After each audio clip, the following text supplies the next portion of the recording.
Hello दोस्तों, आपके अपने चैनल नर्सिंग नॉलेज में स्वागत है। तो आज हम लोग देखेंगे सेमिनार इम्यूनाइजेशन शेड्यूल पे। तो हम क्लास में सेमिनार दे सकते हैं या फिर कम्युनिटी एरिया में सेमिनार दे सकते हैं।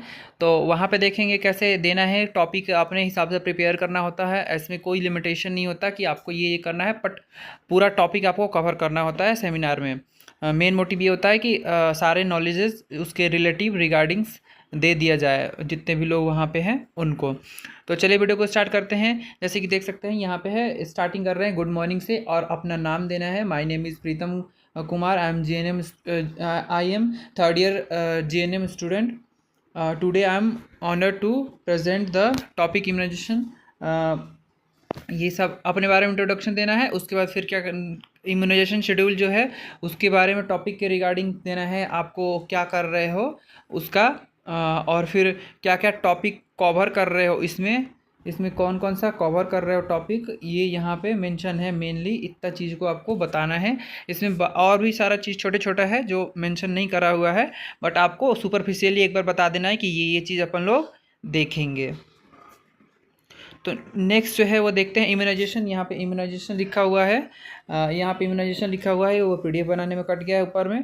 तो आप लोग इम्यूनाइजेशन लिख देना। तो डेफिनेशन देखेंगे फर्स्ट। डेफिनेशन देखेंगे इम्यूनाइजेशन शेड्यूल का डेफिनेशन क्या होता है। आप चाहो तो एक से ज़्यादा भी डेफिनेशन और लगा के लिख सकते हो। तो उसके बाद देखेंगे इम्यूनाइजेशन जो होता है वो कितने एक्टिव टाइप, पैसिव टाइप का और एक्टिव टाइप के, दो टाइप के होते हैं। उसमें इम्यूनिटी देखेंगे, इम्यूनिटी क्या होता है, इम्यूनिटी क्या होता है डेफिनेशन लिखेंगे और फिर इसका क्या बनाएंगे, चार्ट बनाएंगे, फ्लो चार्ट बनाएंगे। तो आप लोग फ्लो चार्ट इम्यूनिटी का बना देना या फिर उसके टाइप्स लिख देना। टाइप्स लिख के भी ऐसे लिख सकते हैं। नेक्स्ट जो है वो यहाँ पे क्या बोल रहा है, वैक्सीन जो है ना, वैक्सीन यहाँ पे ऊपर में वैक्सीन लिखा हुआ है, ऊपर में वैक्सीन लिखा हुआ है, कट गया है। तो आप लोग बस एक वही लाइन कट गया है तो वैक्सीन लिख देना है और वैक्सीन का डेफिनेशन लिख देना है। यहाँ पे ये दिख नहीं पा रहा है तो आप लोग क्या करना कि गूगल से वैक्सीन का डेफिनेशन लिख लेना। उसके बाद टाइप्स ऑफ वैक्सीन देखेंगे, टाइप्स ऑफ वैक्सीन कितने टाइप के होते हैं। तो ये इतने सारे टाइप्स हैं, 5 टाइप के हैं मेनली, बट यूज़ ज़्यादा होते हैं एक्टिव यानी लाइव वैक्सीन और किल्ड वैक्सीन, दो टाइप के यूज़ होते हैं, बट कंबाइंड भी बहुत सारे यूज़ होते हैं। बाकी इतने टाइप्स का होता है। तो एक्टिव वैक्सीन देखेंगे क्या होता है, उसका डेफिनेशन लिख देंगे। उसके बाद किल्ड वैक्सीन क्या होता है, यहाँ पे उसका डेफिनेशन लिख देंगे। नेक्स्ट जो है टॉक्साइड क्या होता है वो लिख देंगे यहाँ पे। और कंजुगेट वैक्सीन क्या होता है, कंजुगेट वैक्सीन क्या होता है वो लिखेंगे। और कॉम्बिनेशन वैक्सीन क्या होता है, कॉम्बिनेशन वैक्सीन में वो होता है जो एक टाइम पे मतलब एक वैक्सीन में ही क्या होता है, 2 या 3 से ज़्यादा का वो रहता प्रिवेंशन रहता है। जैसे DPT हो गया, ये DPT हो गया। DPT में क्या कौन सा 3 आता है, डिप्थीरिया, पर्ट्यूसिस और टेटनस, ये 3 टाइप का आता है। तो ये क्या हो गया, कॉम्बिनेशन वाला हो गया।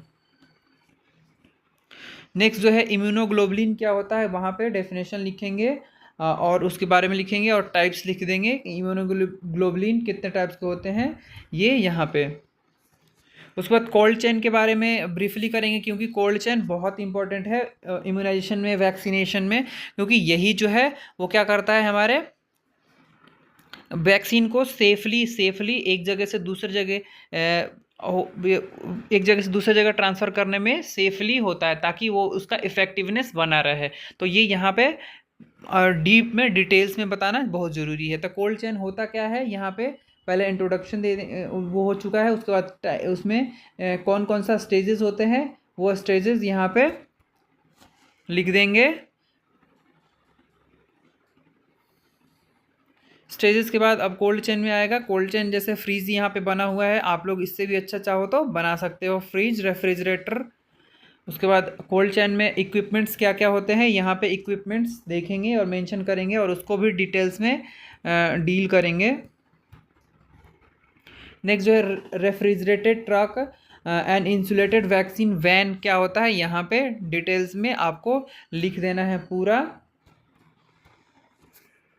नेक्स्ट जो है वो क्या है, वर्क इन फ्रीज़र क्या होता है, उसको भी डिटेल में लिखना है। सब बल्क के लिए यूज़ होता है। उसके बाद डीप इन फ्रीज़र क्या होता है, ये भी बल्क के लिए यूज़ होता है। Walk and coolers, walk in coolers, coolers के लिए वॉल्क कैसे होता है, आइस लाइन रेफ्रिजरेटर क्या होता है, वैक्सीन कैरियर क्या होता है, ये यहाँ पे सब कुछ आपको डिटेल्स में बताना है।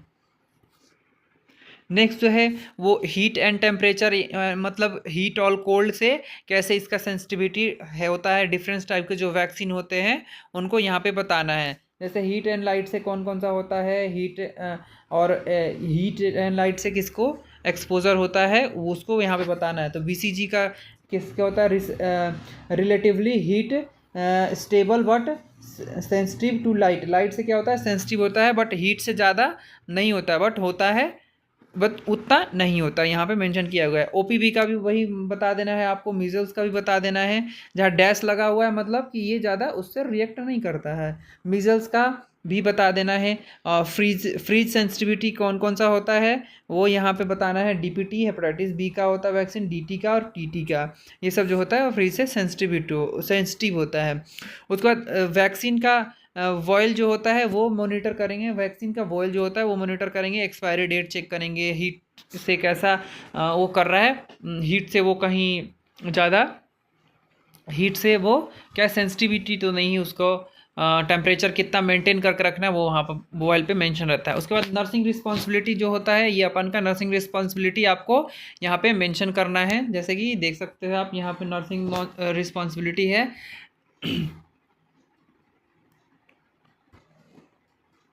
तो नर्सिंग रिस्पॉन्सिबिलिटी के बाद फिर क्या आएगा, इम्यूनाइजेशन शेड्यूल जो होता है वो यहाँ पे इम्यूनाइजेशन शेड्यूल होगा। और इन्फेंट जो है आप, मैं यहाँ पे लिखने में छोटा कर दिया हूँ, बट आप क्या करना यहाँ पे बड़ा से इन्फेंट लिखना। और यहाँ पे पूरा इम्यूनाइजेशन शेड्यूल बना हुआ है। यदि आप रिसेंट वीडियो देख रहे हो 2024 या 25 में देख रहे हो तो क्या ये डाटा चेंज नहीं होगा, क्योंकि ये डाटा न्यू है। और यदि आप उसके बाद देख रहे हो, 1 साल 2 साल बाद का देख रहे हो, तो आप क्या करना, NHM जो होता है उसके साइट से जाके क्या करना है, आपको इम्यूनाइजेशन शेड्यूल लोड करना है और वहाँ से आपको यहाँ पे मेंशन कर देना है कौन कैसे किस वीक पे देते हैं और कितना देते हैं, वो भी यहाँ पे मेंशन किया हुआ। जैसे क्या होता है, रेट्रोवायरस जो होता है वो क्या होता है, एट 6 वीक 10 वीक और 14 week can be given till 1 year of age. ये क्या है, 1 साल के एज तक में भी दिया जा सकता है, 6 वीक 10 वीक और 14 वीक के अंतराल पे।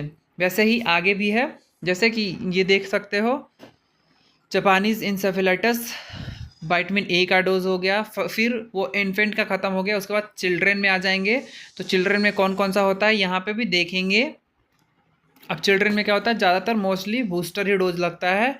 उसके बाद फॉर प्रेग्नेंट वुमेन में कौन कौन सा लगता है वैक्सीन, यहाँ पे देख लेंगे। टेटनस का हो गया, और ये कौन सा अर्ली प्रेगनेंसी, जैसी प्रेगनेंसी डायग्नोस होती है तब करते हैं। उसके बाद फिर 4 वीक के बाद करते हैं TD दूसरा जो होता है वो। और फिर TD बूस्टर जो होता है, if received TD2 second doses if pregnancy within, मतलब 3 साल के अंदर में फिर से दोबारा वो प्रेग्नेंट हो जाती है वुमेन, तो उसको केवल कौन सा लगेगा, केवल ये बूस्टर डोज ही लगेगा। तो थैंक यू फ्रेंड्स, कैसा लगा वीडियो आप लोग कमेंट करें। और आपको कोई सा भी टॉपिक पे चाहिए तो आप लोग कमेंट कर सकते हो, और मेरे प्लेलिस्ट में विजिट करेंगे तो आपको मोस्टली वीडियोस मिल जाएंगे प्रैक्टिकल से रिलेटेड। तो थैंक यू गाइस।